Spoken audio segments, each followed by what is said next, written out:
Welcome to all you fire drill firefighters. And to those of you joining us for the first time, welcome to the Fire Drill Fridays family, where we're building community and learning about the climate crisis and taking action to minimize it. Now, each of you can help our movement grow by sharing today's show so your friends and colleagues can join the movement. So if you'll take a moment now and hit the share button, the more people who understand the gravity of the potential climate catastrophe and are willing to take action, the more chance we have to succeed in avoiding catastrophe. Thank you so much for joining us. Do you know that the 51st Earth Day is coming up next Thursday, and today's show will kick off a week of activities meant to raise awareness, educate, and advance our campaign to confront the climate crisis with action and advocacy. As usual, before we get into it, let's have some good news, shall we? There's always good news. Listen to this. The state of Virginia is taking a stand. Oh, I forgot. State of Virginia is taking a stand against single-use plastics. Governor Ralph Northam signed an executive order designed to phase out the use of non-renewable plastics at state institutions, including colleges and universities. Go Virginia! Let other states follow their lead. And the second bit of good news is that FedEx's entire parcel pickup and delivery fleet will become 100% electric by 2040. Now, this ambitious plan includes checkpoints such as aiming for 50% electric vehicles by 2025. To reach this goal, the delivery company will commit more than $2 billion to vehicle electrification, sustainable energy, and carbon sequestration. Yay, FedEx. Now, on Fire Drill Fridays, we know how important history and learning is. So I want to just take a moment and talk about the founding of Earth Day. It was 1970. When Senator Gaylord Nelson, inspired by protests and anti-war teach-ins of the 1960s, launched the first Earth Day. It began as a national teach-in on the environment and was held on April 22nd to maximize the number of students who could get involved. It was a massive success. 20 million people participated in that first Earth Day events. According to the Environmental Protection Agency, that first Earth Day resulted in a permanent change in national priorities. The percent of the public who reported protecting the environment to be an important goal increased 2,500% from the year before, from 1969. Isn't that amazing? Now, we certainly have a long way to go, but we've come a long way since then. There's so much to do. Oh my God, embarrassingly, the federal government continues giving billions of dollars of our taxpayers' money to fossil fuel companies that are hurting communities and threatening our future. This has got to stop. Not one dime of our tax dollars should go to corporations that poison Black and brown communities, kill people because of air pollution, and wreck our climate. It's time for our government to divest from systems of exploitation and extraction and begin investing in community health and well-being. We're not alone. So many communities, organizations, experts, and government officials know that the era of fossil fuels is long past expired and that we have to act now. Last month, climate leader and congressman, he's from California, Ro Khanna, the chair of the Oversight and Reform Subcommittee on the Environment, announced that this Earth Day, Thursday the 22nd, his subcommittee will hold a hearing specifically about eliminating fossil fuel subsidies. In his announcement, he noted, quote, "At a time when all the experts are telling us we need to be developing renewable energy, that we need to be moving toward energy efficiency, and that we don't have much time to act, the last thing that we should be doing is tipping the scales in favor of the fossil fuel industry," unquote. And I've heard that Greta Thunberg may be speaking at the hearing, so you're not going to want to miss it. Representative Ro Khanna is right. Subsidies to fossil fuel companies are an obscenity, pure and simple. There are so many ways those $20 billion of subsidies can be used to help people, not kill them. And by the way, Representative Khanna is going to be our guest next week, so you won't want to miss that either. Tune into our channels to see what happens at his hearing next Thursday and the next steps we need to take to end fossil fuel subsidies. This is what the climate movement is focusing on, and we're going to focus on it until we succeed. It can be a game changer, and it doesn't call for spending anything. It calls for saving and reallocating all those billions of dollars. For the entire week, there are going to be a lot of opportunities to learn, get involved, and take action. So follow Greenpeace and Fire Drill Friday's social media throughout the week to keep up to date. So on today's Earth Day special, we're going to be focusing on the future and featuring the voices of young climate leaders who are building a healthier, more sustainable world. It's their future, after all, that's being threatened, and they are fighting to save it. To start us off, people from our Fire Drill Friday community filmed some of the young people in their lives answering some important questions about the climate crisis. Let's take a look. Hi, I'm Kingsley, and I'm 12 years old. Hi, I'm Lucian, and I'm 9 years old. I'm Alessandra Perez, and I'm 4 years old. I was 1, and then 2, and then 3. I was 2, and then 3, and then now I'm 4. My name is Siri Shubash, and I'm 5 years old. 5. Climate change is when the climate changes. Climate change means like our planet is getting too hot and it has a blink around it. I'm not sure if the G-force has anything to do with it. Climate change is like the planet burning, mainly from other people's activities. The tubes are like this, go a lot. That's what it does. Go zoom, zoom, zoom, zoom, zoom. What is climate change? Climbing on stuff. I don't know what that means, so sorry I can't help. Climate change is something that affects our Earth, and not in a good way. It's like the planet is overheating. Climate change is the rise in temperature over time, and it's mostly caused by greenhouse gases and pollution. Is something that we should look at, something that we should think about, something that we should notice more. To fix this, I would recycle more, turn off the lights when nobody needs them, try to use less plastic, and what was that? Oh yeah, and to get solar panels. If I was in charge, I would ask people to ride more bikes and ask people to plant more trees. We can turn off the lights when we're not using them, and all the like electricity, like computers when we're not using them. We'll turn them off. But my papa does not turn off TV. Well, I think just being more environmentally healthy in general, recycling, making sure you're not using as much plastic, and maybe going on a bike ride instead of taking a car, and just trying to be more sustainable. And I would join back the Paris Climate Agreement to make sure that we have a limit on the pollution that comes in the air, because if the temperature gets too hot, we'll all die. I would fix climate change by getting rid of probably unnecessary stuff in factories, because that's what's mainly polluting our earth. And we should just throw away all refrigerators, and that's what we should do about it.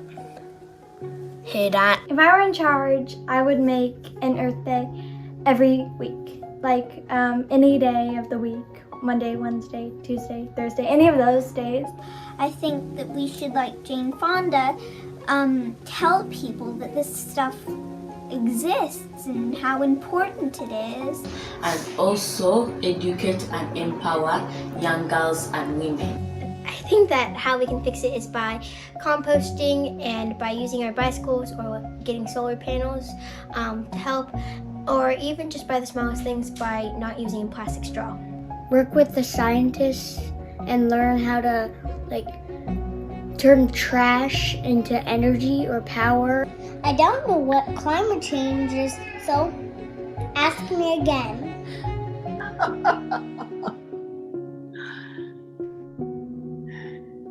So precious. Thanks to all of you who sent us those videos of your kids. And definitely let's get rid of all those refrigerators and get that dad to turn off the TV. Now I'd like to welcome my first guest, Siri Shubash, a fourth grader who lives in Marietta, Georgia. He has a passion for learning science, space, and technology, and the environment, and about climate change. He's dedicated to educating others on the harmful effects of climate change and provides ways to be proactive in the quest to better the environment. He's written a book, Carbon Block Puzzle, because he wants everybody to know they have an important role to play so that changes can be made to better our planet. Whether you're one person or a big company, Sirish shares many ideas and suggestions that can have a positive impact on the carbon footprint here on Earth. When anyone plays a game, the goal is to win, right? Well, with Carbon Block Puzzle, his book, there can be a positive change for future generations here on Earth. Please welcome Sirish. Thank you for joining us. How are you? Good. How about you?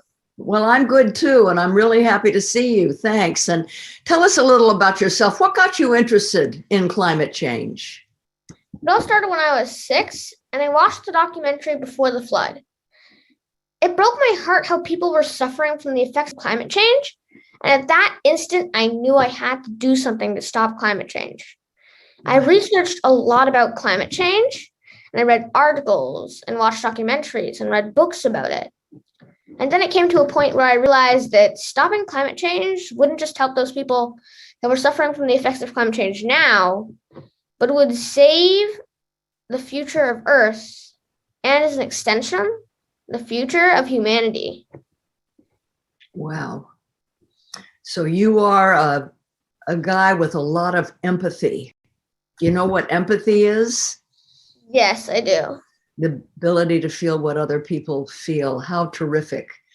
That's just great. What inspired you to actually write the book, Carbon Block Puzzle? Starting in 2018, I gave speeches about climate change. Oh. My words moved people. And some of the attendees told me that they were taking action to stop climate change in their everyday lives. And that's when I realized my words could move people. And if I got them out to a larger audience, I could make a noticeable change. Wow. I knew then that I wanted to write a book. I didn't want my book to be just about what climate change is or why it happens or its effects or its solutions, but rather all of that rolled into one short, comprehensive, and straightforward book. And that's how Carbon Block Puzzle was born. Wow. What does it feel like to know that your words can actually change people? I was astonished that I could make such an impact at first. And then I realized that if you could get the word, and then I realized if you can get encouraging words to people, they'd listen. And if you tell people the truth and tell them all about what happens because of that truth, it's easy to get people to listen. Wow. Were you nervous the first time that you spoke in public? Yes, I was very nervous, but eventually I got used to it. Mm-hmm. Is there anything in particular that you do before you go on stage to calm your nerves and get yourself geared up to do it? I usually repeat the speech over and over again and try to rat out some of my errors. And And I convince myself that I'm not just talking to other people. I'm teaching them about something. How incredible you are. What role do you see youth as having in curbing the harmful effects of climate change? I mean, you can't vote, right? So why do you think youth have an important role? My generation will face some of the harsher effects of climate change.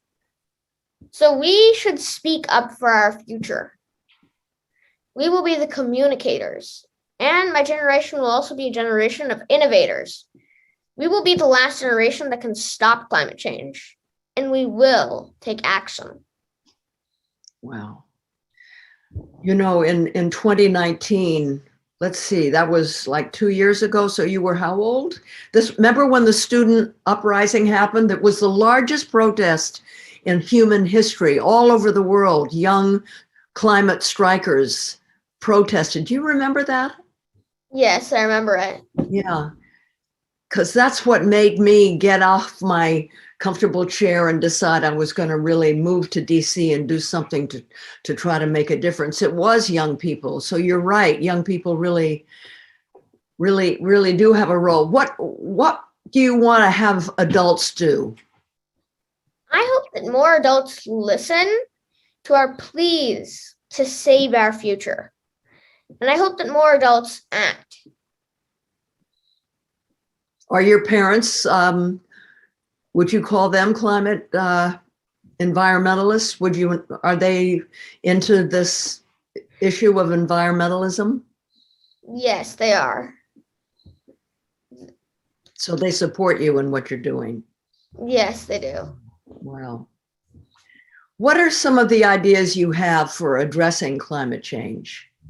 First of all, we would transition to completely renewables. This will help us nearly flatline our carbon dioxide emissions. Then we would also use alternative energy. It's a bit more developed already, and even though it's not as effective as renewables, they are okay for the environment. They would help us out in transitioning to renewables. Right. Then there's carbon capture, which will help us return our CO2 levels back to pre-industrial.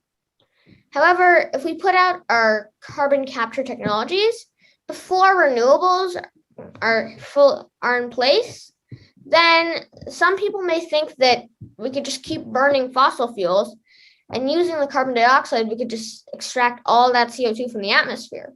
But at the rate at which we're burning fossil fuels now, that's simply improbable to put out that many units of carbon capture to take that CO2 out of the atmosphere.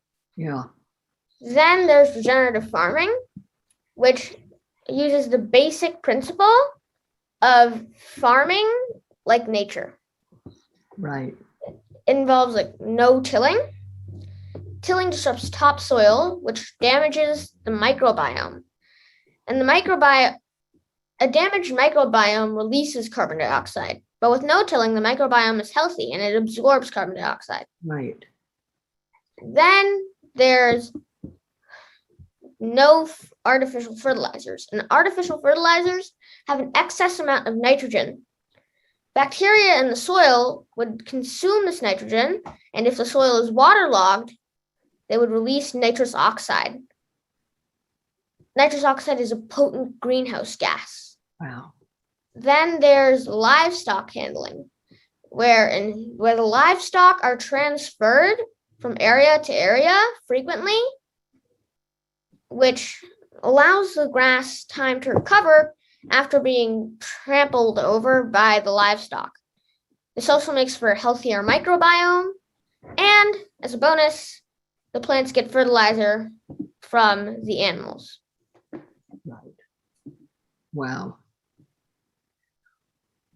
What do you envision yourself doing when you become an adult?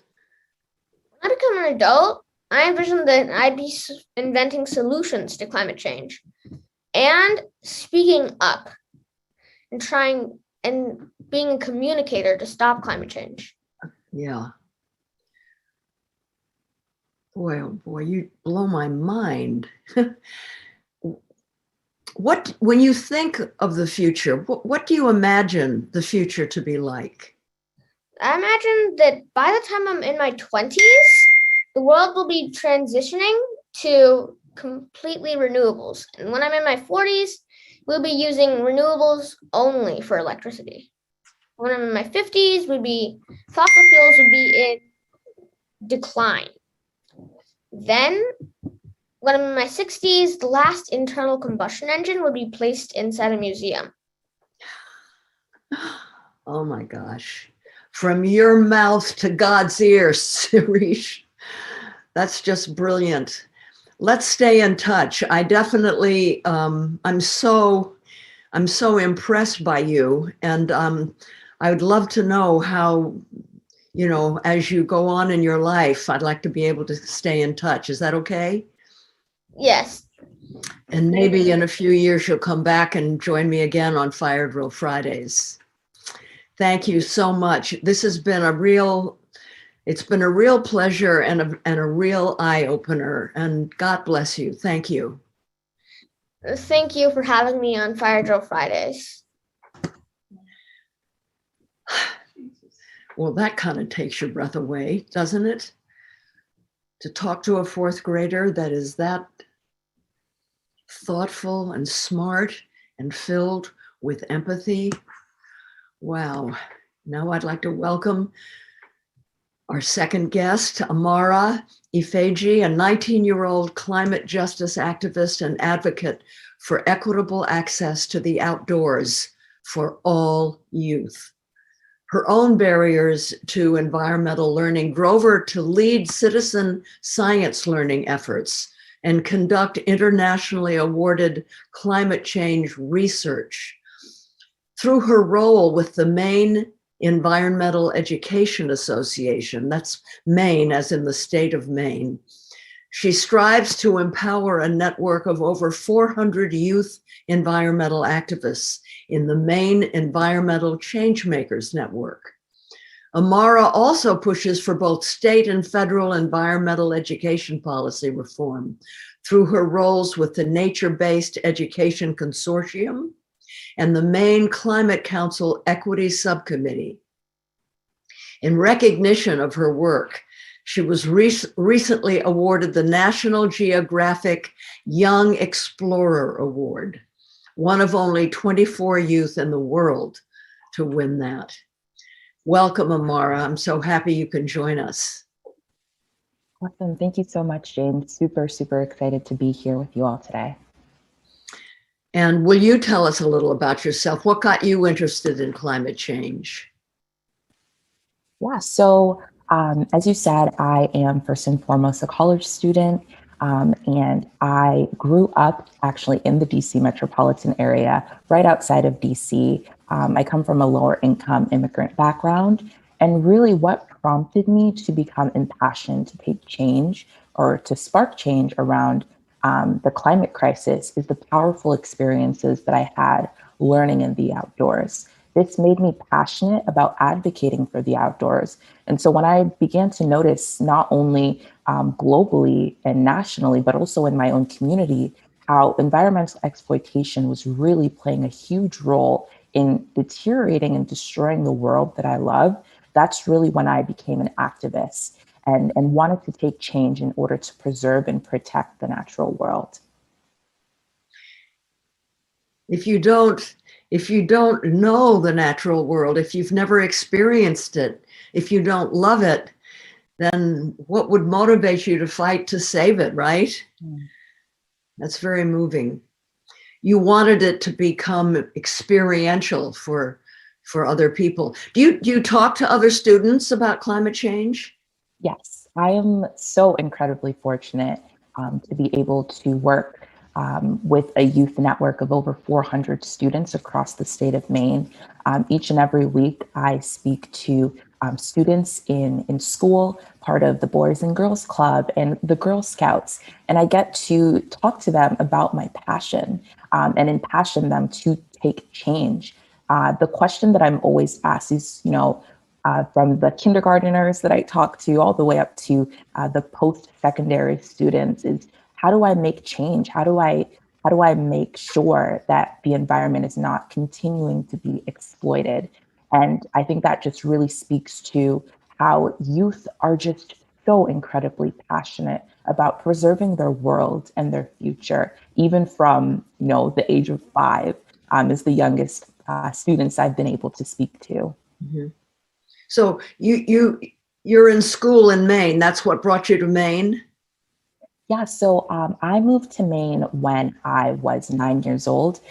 What happened is that my mother actually changed her career. She's always pushing for education, especially as we are immigrants. And so these opportunities to educate ourselves in my home country are pretty few and far between. So in showing us how important education is, she herself went back to school. And now she is a pharmacist. And so we have been in Maine for about 10 years now.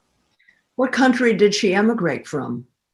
Yeah, so we come from Nigeria. I was actually born in Nigeria.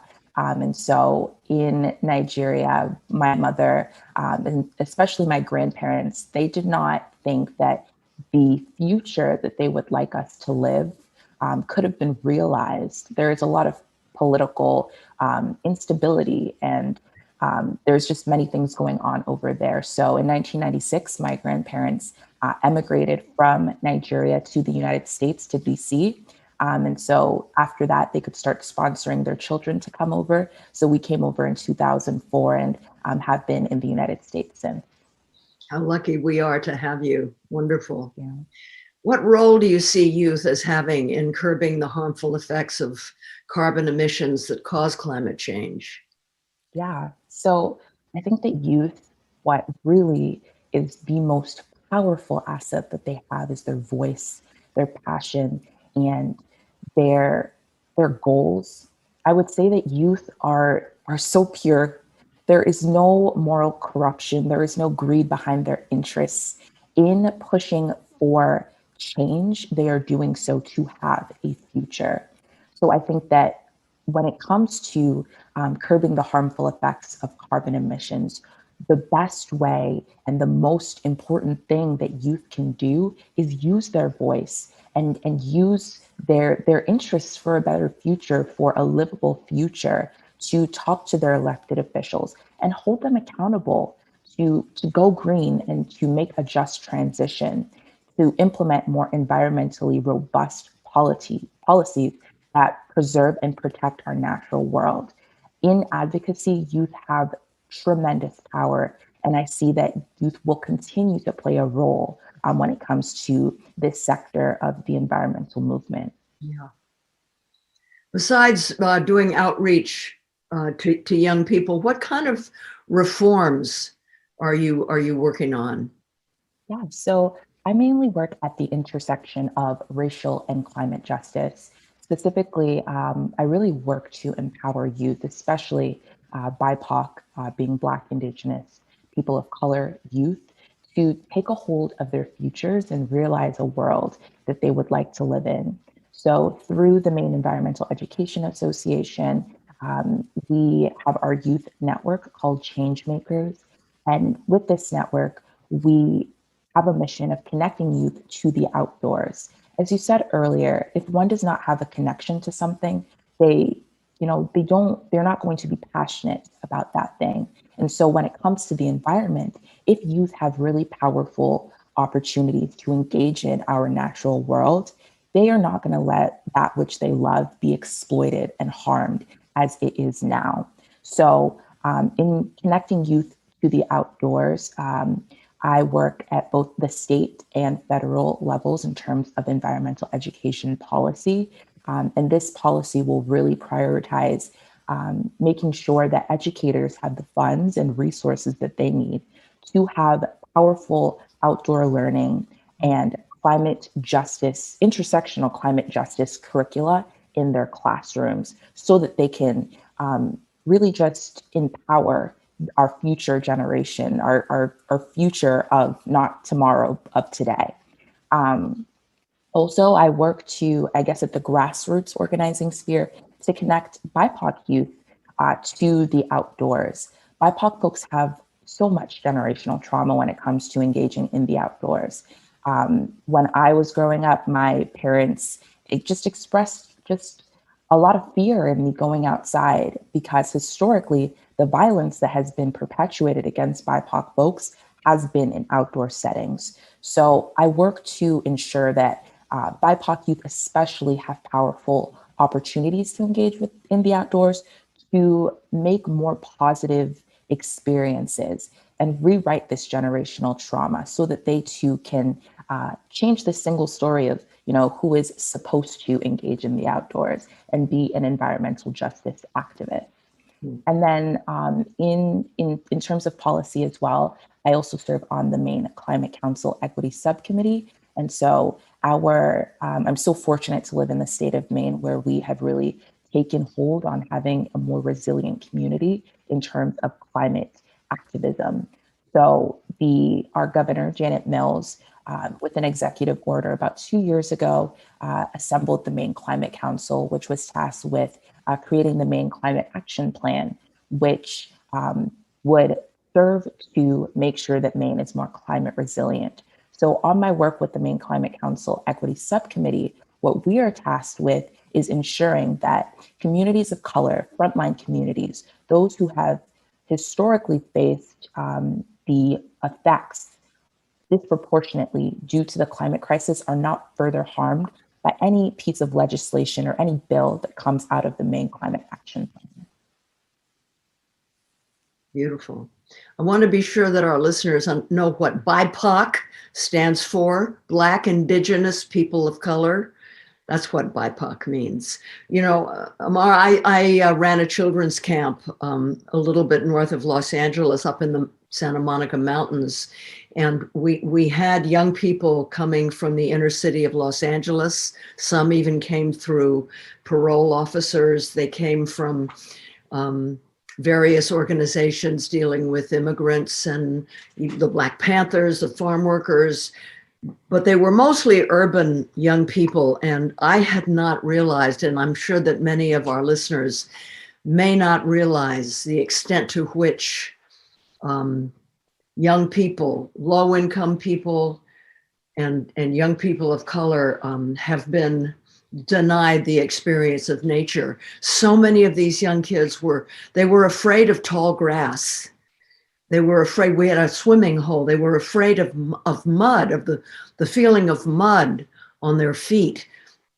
When they camped outside, they'd never seen a sky where you could actually see the stars, and that was frightening. And it was so beautiful to see how, when you allow young people to start to feel comfortable in nature, how transformative it is. So I really understand what you just said, and I so much salute what you're doing. Tell me, how do you think about the job that President Biden is doing? Yeah, so I think that the Biden administration has done really an incredible job of outlining what the goals are to address the climate crisis, especially when it comes to having a justice lens with that. Particularly the Justice 40 initiative, which is a plan to deliver 40% of the overall benefits of climate investments to disadvantaged communities, has been, I think, the most amazing piece of the climate action plan that the Biden administration has proposed, specifically because it addresses the inequities and the disproportionate effects the climate crisis has on marginalized communities. Of course, rejoining the Paris Climate Agreement, I think, was a wonderful first step as well as appointing the director of the EPA, Michael Regan, who has had just tremendous experience when it comes to not just issues of protecting and preserving the environment, but again, doing so in a justice lens, prioritizing Black and Brown communities, frontline communities in these efforts. I think now it really comes to accountability. yes, these plans are in place and these initiatives have been outlined, but ensuring that these initiatives come to fruition is something I think needs to be done in order to make sure that, of course, we have these things outlined, but that they will be realized. So overall, I think the Biden administration has just done a wonderful job in illustrating what a more just future could look like. And I think now realizing this just future is our next step. So what are your ideas for addressing climate change? Yeah, so I just want to say that Siri was so incredibly well-spoken at 9 years old. I do not think that I was that eloquent, but I want to just kind of note what Siri said in that, of course, having a just transition towards more sustainable and renewable sources of energy is so important. These technical components are extremely important, but some things that I wanted to know around addressing the issue of the climate crisis is the following. Firstly, I think it is so important, again, that we are connecting our youth outdoors and teaching them about intersectional climate justice. It is in knowing that one can do. So it is becoming passionate that youth are able to then be activists and advocates. I think that it's also important that we start local. Issues of the climate crisis, they are global, they are existential crises, they are daunting in nature. Therefore, it's important that we start local. Passing plastic bag bans in one city, or maybe it can be looking as though one does research in some capacity. But these local initiatives are so important because what I found in my organizing work is that local initiatives, they have a tendency to percolate. So one might start in their city, but then it might grow to a regional initiative, a statewide initiative, maybe even a national initiative. But it's starting with community organizing, I think, is what's going to affect the most change. Again, having a justice lens in this work, making sure that we're prioritizing BIPOC and frontline communities in addressing the climate crisis. Lastly, I think that there needs to be more robust connections between scientists, between community organizers and policymakers. I'm so fortunate in my work that I've been able to kind of serve in these three different hats of the organizing sphere. In high school, I led a lot of community science efforts and I did research. Therefore, I was able to understand the science behind the climate crisis.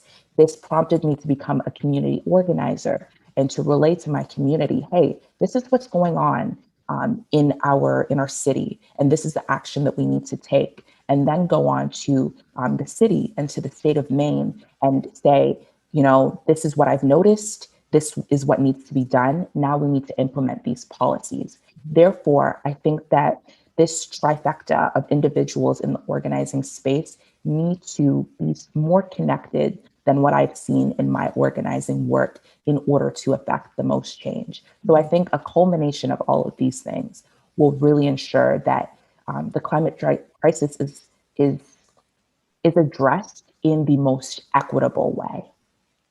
Thank you. When you imagine the future, what do you see? What do you think it's going to look like? Yeah. What do you hope it looks like? I look back, and when I imagine the future, I wasn't having the most hope.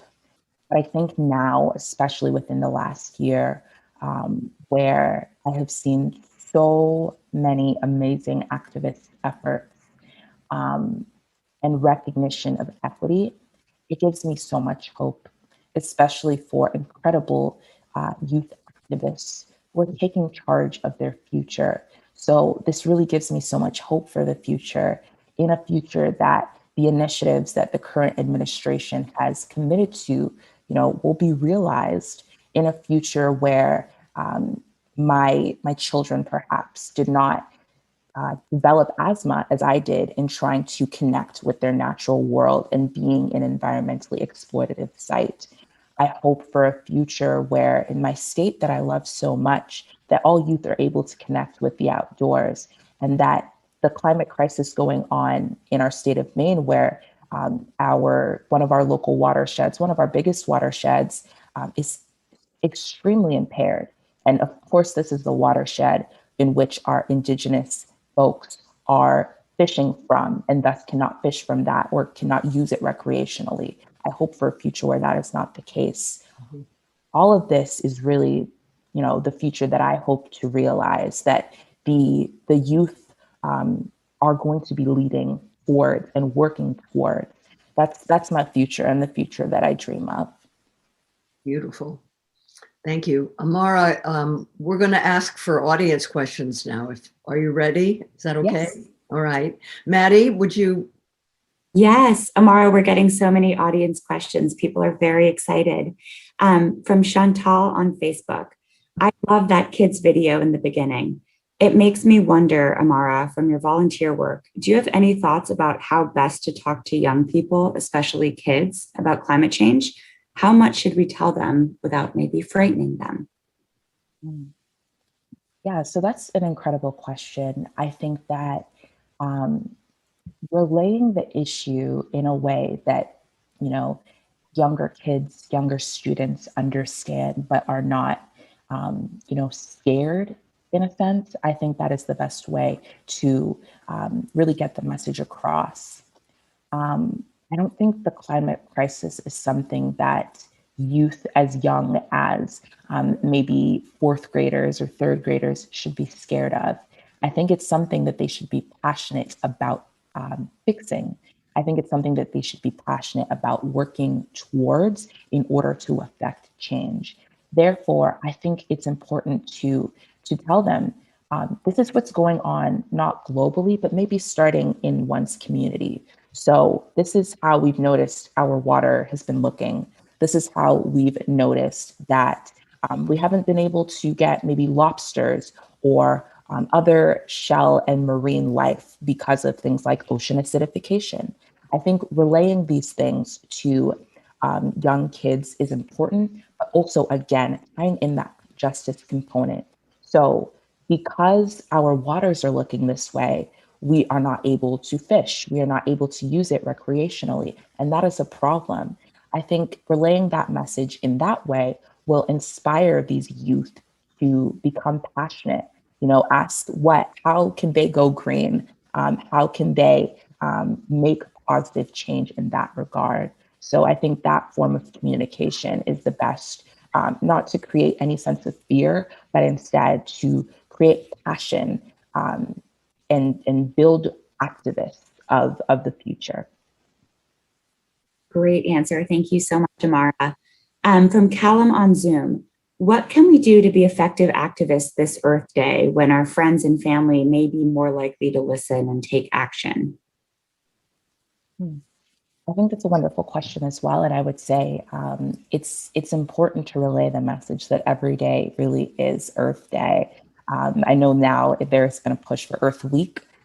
It's Earth Year. It's always been a time that we should prioritize Mother Nature and ensure that she is protected and that all future generations to come can bask and enjoy, what she has to offer. So I think that shift in narrative of Earth Day is the most important thing you can do, and advocate that it is not just Earth Day. This is what we're supposed to be doing all year. I think it's also important to educate folks. There's so many incredible resources about the climate crisis and what's going on, especially in our local communities. I think it's so important when relaying the message of the climate crisis, again, that we stay local, because if I look at an issue maybe going on halfway across the world, I would say that one is less likely to become passionate about changing that issue. But if one can see, hey, this is just going on in my neighborhood, my backyard, I think one is going to become incredibly passionate because they can see the effects of the climate crisis right in their local community. So I think that framing is so important as we head into Earth Week. Amazing, thank you. From Carlos on Zoom, Amara, who are your role models? Who do you look to for advice and inspiration? Yeah, that is an incredible question. And thanks so much for asking me that question. I think my biggest role model is actually my boss.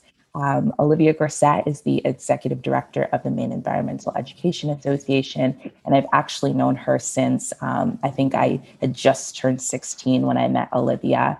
I met her at our Maine Environmental Changemakers gathering, which is a gathering of over 100 youth across the state of Maine. And I really am so grateful for Olivia because she has been a role model in all different facets of my life and has always been in my corner. Whether this is climate justice organizing or promoting a more inclusive school culture at my high school, whether it has been in terms of class and making sure that, Amara as an individual is showing up for herself before showing up for her community. These are the things that I am so grateful to have when it comes to an effective role model, which Olivia has been such a great role model and mentor in my life, as well as the efforts that she's leading and seeing the positive change she is making on so many youth in our state. So first and foremost, Olivia Grissett is my biggest role model. Also, I have to give such a big shout out to Shalonda Baker, who is one of the deputy directors of the Department of Energy. And so I really just fangirl over Shalonda every time I talk about her. She is actually a professor at my university at Northeastern. And so I hopefully am excited when she comes back to Northeastern to meet her, to take one of her classes and talk to her about the amazing work she is leading with the Biden administration. Yeah. She was a guest on Fire Drill Friday, and I'm so impressed by her. And her book, Revolutionary Power, if you haven't read it, you should. It's just wonderful. Thank you, Amara. We got a couple of these actually, but from Jana on Facebook. Could you see yourself running for office one day? Yes. This is a question I am always asked, actually. I have gotten, Amara, you should run for city council, because I'm super fortunate in the state of Maine that the youngest elected person in history is also a climate activist, Sophia Khalid in Lewiston, Maine.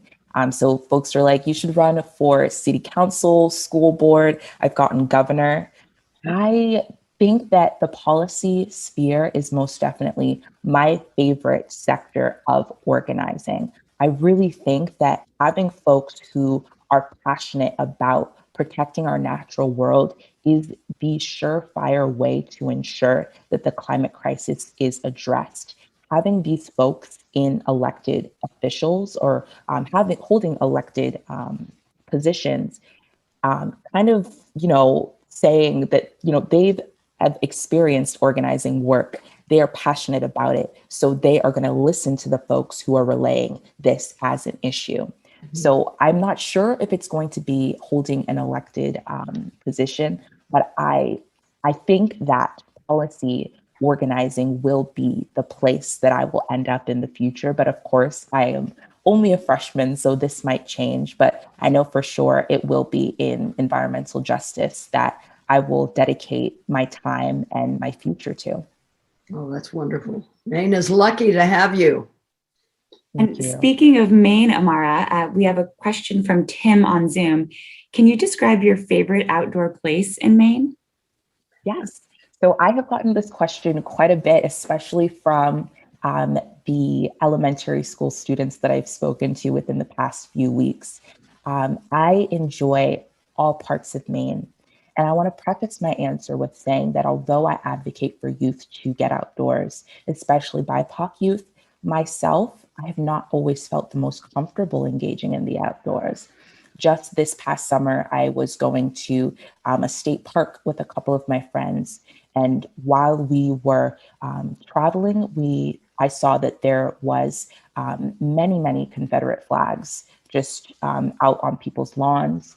And this really made me feel as though this was not a place that I belonged in. I was going to go enjoy a state park, and I just felt really deterred, and I no longer wanted to have that experience. It's experiences such as these that myself and other BIPOC folks face when engaging in the outdoors. So it's really taken a lot for me to be able to be in this kind of headspace that I'm in of, okay, I can actually go outside. I can actually go to Chick Hill, which is my favorite hike that I do, especially in the fall, where one can see all of the foliage. I'm telling you, it looks just like a Bob Ross painting.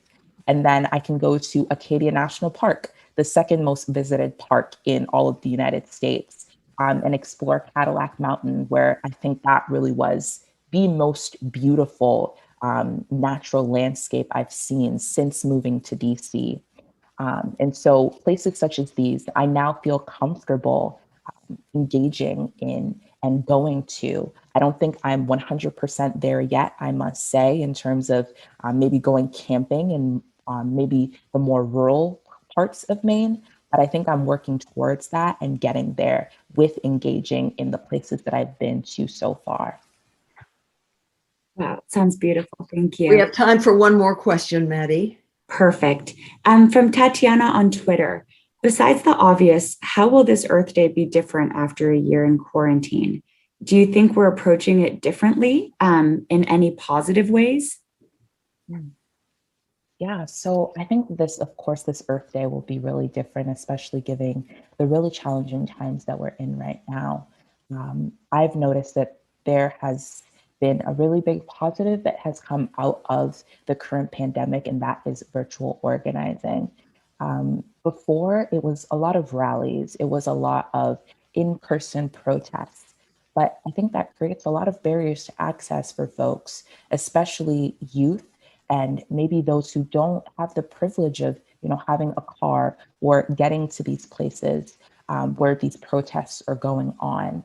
And in Maine, where we are the most rural state, that has really has been a barrier because I live in more central Maine, and a lot of these protests when it comes to the climate crisis and Earth Day have always been in southern Maine, which is about 2 hours away from me. But with virtual organizing now, I've seen there have been so many virtual rallies that are planned by youth in the climate organizing sphere. And these virtual rallies and protests are going to be able to better include everyone who is interested and passionate about sparking change in terms of the climate crisis. So I think that's going to be the biggest and most positive change when it comes to organizing this Earth Week. That's just great. Thank you very much, Amara. The last Thursday of this month is our movie night, and this movie night, we are showing a documentary that has not been released yet, and it's wonderful. It's called Youth v. Gov. It's a lot of young climate activists that are suing the US government around the climate crisis. And I think that you and your fellow climate activists will want to see that.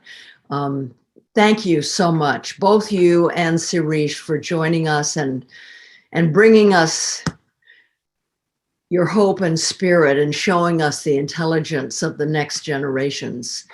And I think the whole Fire Drill Friday community will be excited to follow you both as you continue to make meaningful change toward a better world. Thank you so much. You're very impressive. And speaking of youth, as I said, it's going to be the movie Youth v. Gov is April 29th at 5 p.m. Pacific time, April 29th. It's the last Thursday. We're going to be showing a previewing of Youth v. Government. It's really amazing. It's since 2015, 21 plaintiffs, now ages 13 to 24, have been suing the US government for violating their constitutional rights to life, liberty, personal safety, and property through their willful actions in creating the climate crisis. But it's more than just a documentary about a lawsuit. It's really the story about empowered young people like Amara and Siri finding their voices and fighting to protect their rights and our collective future. So head over to firedrillfridays.com/movie night to sign up. And after the movie, there's going to be a Q&A with me and some of the people involved in the film. Lastly, we've been talking a lot about fossil fuel subsidies recently, and we're going to keep talking about them until they're gone. Each year, the US public foots the bill for more than 15 billion direct fossil fuel subsidies. These subsidies continue to prop up the dangerous fossil fuel industry that's hurting communities, especially communities of color, and threatening the future. We talked about End Polluter Welfare Act with Representative Ilhan Omar last month, and we're going to be talking more about it next week with Ro Khanna. It would eliminate these absurd corporate handouts and save American taxpayers up to $150 billion over the next 10 years. So each of you can contact your members of Congress. Please do ask them to co-sponsor the End Polluter Welfare Act by visiting firedrillfridays.com/take-action. Tell them to put workers and communities first and accelerate the transition to a green and just future. And of course, after you send a message to your Congress members, make sure to share and ask your friends and families to do the same, right? Ending fossil fuel subsidies is the quickest, surest way we can start to truly phase out of fossil fuels. And it doesn't require spending money. That's what's so brilliant about ending subsidies. It means saving all those brilliant billions and billions of dollars that can be reallocated to where it's really needed. I want to thank everybody who submitted videos of the young people in their lives. It was really fun to see that. To all the youth out there who are making their voices heard and demanding that us adults make better choices. Thank you for that. I hope you all have a wonderful Earth Day and find a moment or two to celebrate all that we're fighting to protect.